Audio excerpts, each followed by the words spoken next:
অন্যের মেয়ে কেন আপন হয় না?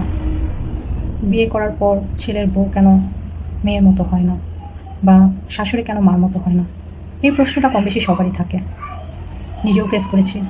এবং আমার মনে হয়েছে যে আমরা যখন একটা ছেলের জন্য মেয়ে বা পাত্রী খুঁজি, বা আমার সংসারের জন্য বা ছেলের বউয়ের জন্য একটা বউ খুঁজি, তখন আমি আমার পরিবারের জন্য একটা ছেলের বউ আনতে যাচ্ছি, এই মেন্টালিটিটা রাখতে হবে। কোনো মেয়ের বাসায় গেলাম, যাওয়ার পরেই মেয়ে দেখলাম, পছন্দ হলো, ঠিক আছে। তারপর ছেলের মা বাবার একটা কমন ডায়লগ থাকে মেয়ে পক্ষকে বলার জন্য, যেটা হচ্ছে, আপনার মেয়ে আমার বাসায় এসে মেয়ের মতো থাকবে, আপনি টেনশন করবেন না। সে এক বাসা থেকে যাচ্ছে, শুধু তার বাসা পরিবর্তন হচ্ছে, কিন্তু তার এক মা বাবাকে ছেড়ে অন্য মা বাবাকে যাচ্ছে বা পাচ্ছে। এটা আমিও শুনেছি। তো যাই হোক, তো আমার মনে হয়েছে এই যে বলাটা বা মেয়েটাকে শোনানো, এটাই হচ্ছে সবচেয়ে ভুল। কেন ভুল একটু বিশ্লেষণ করি।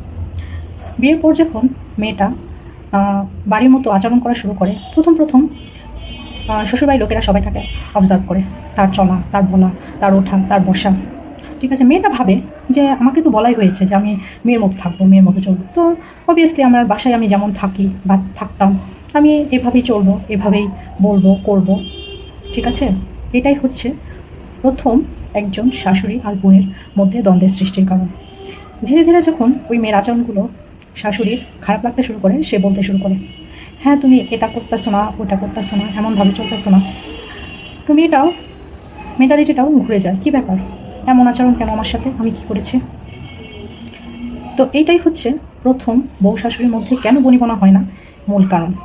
সে যদি জানতো যে আমি একটা সময় পর্যন্ত মেয়ে ছিলাম, যেহেতু আমার বিয়ে হয়েছে, আমি অন্যের বাড়িতে যাচ্ছি, তো অবভিয়াসলি আমি আরেক বাড়ির বউ, আমার কিছু দায়িত্ব আছে, যেমন আমার শাশুড়ি এতদিন পালন করেছে, ওইগুলো ধীরে ধীরে আমার উপর বর্তাবে, এবং সত্যি অর্থে ওগুলো বর্তায়। এবং সব মেয়েকেই এটা বিয়ের আগে মেনে নিতে হবে বা মানতে হবে যে আমি একটা বাড়িতে যাচ্ছি একটা গুরুদায়িত্ব পালন করতে।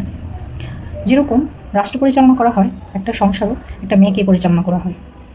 তো যেহেতু শ্বশুর শাশুড়ি বা ওই টাইপ মানুষগুলো যেহেতু বয়স হয়ে যায়, তারা ওইভাবে আর নিজেকে চালাতে পারে না, তো তাদের দায়িত্বগুলো অবভিয়াসলি তাদের ছেলে এবং ছেলের বউয়ের ওপর বর্তায়।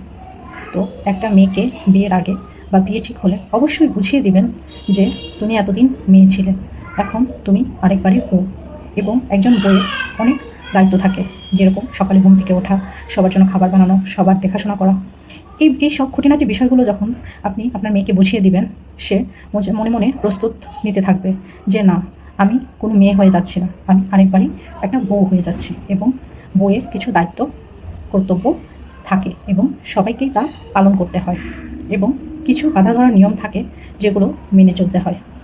যাই হোক, নিজের দায়িত্ব যখনগুলো পালন করবেন, দেখবেন সম্পর্কগুলো ওইভাবেই গড়ে উঠবে। তো প্রথমেই নিজের মেন্টালিটিটা ঠিক করুন যে আপনি বাড়ির জন্য মেয়ে আনছেন না, একজন বউ আনছেন। নিজেদের সম্পর্কটা প্রথম থেকেই যদি খারাপ হতে শুরু করে, তারপরে সম্পর্কে যতই মধু বা সম্পর্ক যতই আপনি ঠিক করার চেষ্টা করেন না কেন, সেই সম্পর্কগুলো কখনোই ঠিক হবে না। ধন্যবাদ।